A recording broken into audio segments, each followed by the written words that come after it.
ने कहा था बहस आज बॉम्ब पर है।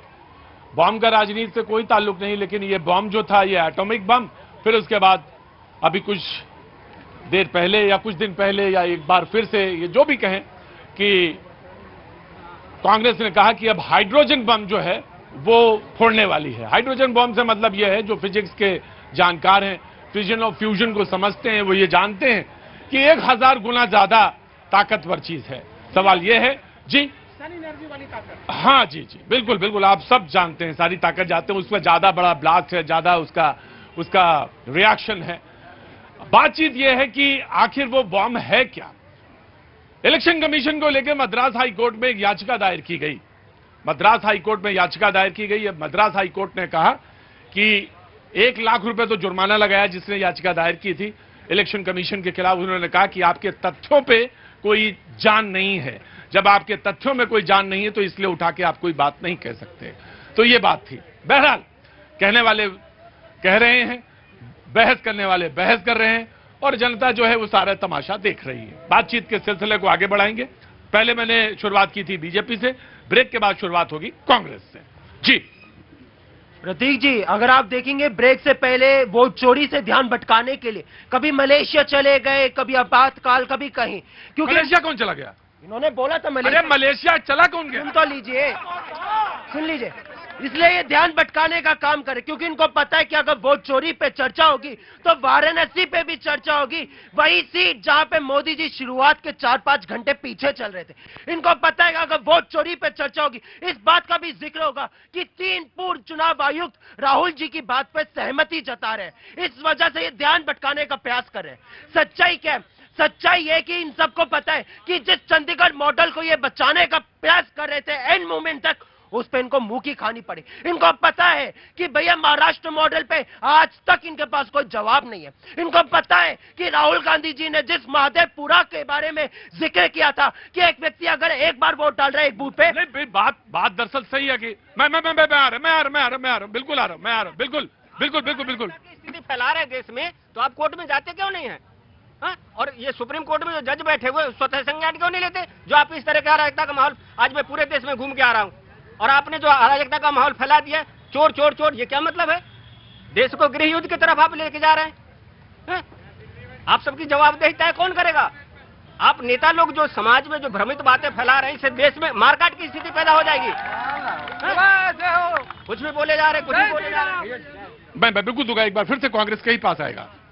इनको पता है कि राहुल गांधी जी ने जिस महादेवपुरा के बारे में जिक्र किया था कि अगर एक व्यक्ति एक ही बार वोट डाल रहा है तो बाकी बूथों पे उसकी जगह पे कौन मैं एक सवाल पूछा, ऐसा क्या पहली बार हुआ है कि कोई वोट 3 चरणों में 4 चरणों में चुनाव हारता रहा हो, बाद में वो चुनाव जीत नहीं सकता या हार नहीं सकता? ये पहली बार है? या बैलेट से जब होता था तब नहीं हुआ है, या रीकाउंटिंग नहीं हुई है, या रीचेकिंग नहीं हुई है? प्रतीक जी, बात उसकी नहीं है कि पीछे चल रहा था आगे चल रहा के बारे में बात नहीं है। मोदी जी बहुत सम्मान्य है, लेकिन उनको पता है। फिर आपने उदाहरण क्यों दिया? नहीं, मैं वही इसलिए उदाहरण दे रहा हूँ वोट चोरी का वाराणसी में। वोट चोरी का वाराणसी में आपके पास क्या प्रूफ है, ये तो बताएं। वाराणसी से एक इनके हैं राजकमल दास जी, उनके 50 बच्चे हैं, और 50 बच्चों में क्या जो है 50 बच्चे, हाँ 50 बच्चे वोटर लिस्ट से निकला है, वोटर लिस्ट से निकला है 50 बच्चे। यही तो हेर फेरी हो रही है। नहीं, एक है रामदास जी, उनके रामचरण दास जी संत हैं, उनके 50 बच्चे हैं, संत हैं, उनके 50 बच्चे नहीं, शिष्य जो है वो अपना गार्जियन उनको मानता है, इसलिए है। रामकमल वेदांती प्रख्यात कथावाचक हैं, इसलिए वो मानते हैं। लेकिन इन लोगों को केवल आग लगाना है, ये सत्ता के भूखे भेड़िए हैं, और ये पिछले 11 सालों से बेचैन हैं कि हम कैसे देश में आग लगाएं। अब उदाहरण देखिए, संजय सिंह कह रहे हैं नेपाल बगल में ही है, बांग्लादेश की स्थिति बनाने का ये लोग विचार कर रहे हैं। मतलब सत्ता में हम नहीं आएंगे तो हम देश में आग लगा देंगे। बीजेपी एंड देन आम आदमी पार्टी। परम आदरणीय प्रतीक भैया जी और परम आदरणीय हमारे कांग्रेस के प्रवक्ता महोदय जी, बड़ी शांति से, शालीनता से, विनम्रता के साथ हाथ जोड़ के नमन करके आपसे फिर से पूछना चाहता हूं। जब डिबेट का आगाज हुआ था 5 सवाल मैंने पूछे कि 5 योजना बताए, वो तो आप बता नहीं पाए। वोट छोड़, गद्दी छोड़, नारा छोड़ने के बजाय, भारत जोड़ो यात्रा करने के बजाय ज्ञान को जोड़े और ज्ञान अर्जित करें। राहुल गांधी जी की तरह बिना सिर पैर की बातें ना करें।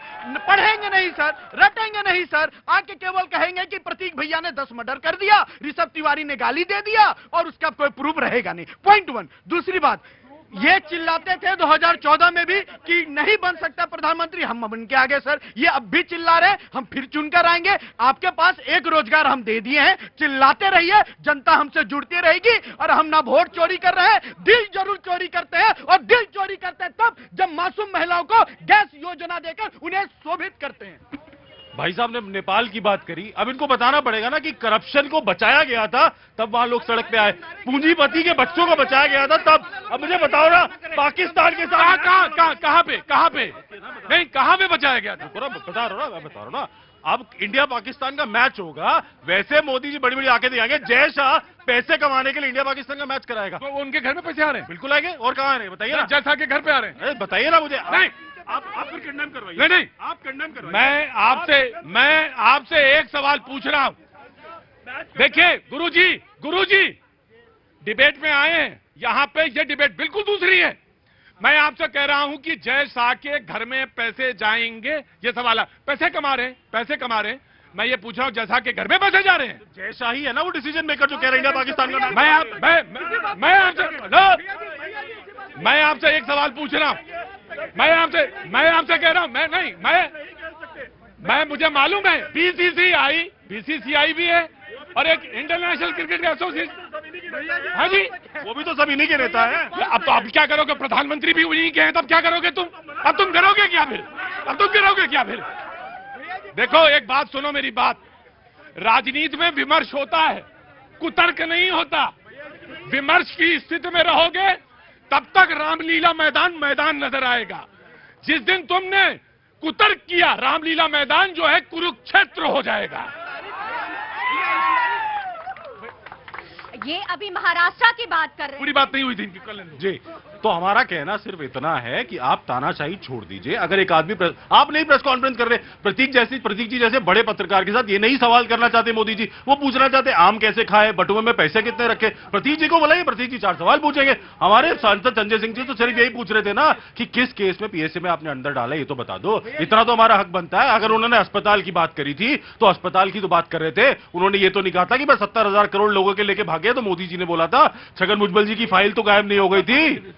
हेमंत बिस्वा शर्मा पे जो फाइलें बनी थी वो तो अमित शाह जी ने बनवाई थी ना। तो राइट पूरा देखे, क्या पूरी बात हो जाने देते हैं। भैया जी सॉरी बीच में इंटरप्शन के लिए। इन्होंने बोला पत्रकार आपको क्यों नहीं पूछते। बहुत ही क्रांतिकारी इंटरव्यू केजरीवाल जी ने भी एक पत्रकार को दिया था। दिन भूल गए अपना क्या, कैसे सेटिंग गेटिंग से इंटरव्यू दिया था। दूसरी बात मैं कह रहा हूं, ये वो प्रधानमंत्री हैं जिन्होंने अभी तक 1000 से ज्यादा इंटरव्यू दिया है। मैं ऑन रिकॉर्ड कह रहा हूं, छोटे बड़े सबको मिलाकर दिया है। दिक्कत क्या, प्रेस कॉन्फ्रेंस अगर हम करेंगे ना साहब तो आप बचते भालिए। ये कहते कि जैसा ऑथराइज पर्सन है उस हिसाब से तो केजरीवाल जी सीएम थे, जो भी घोटाले हुए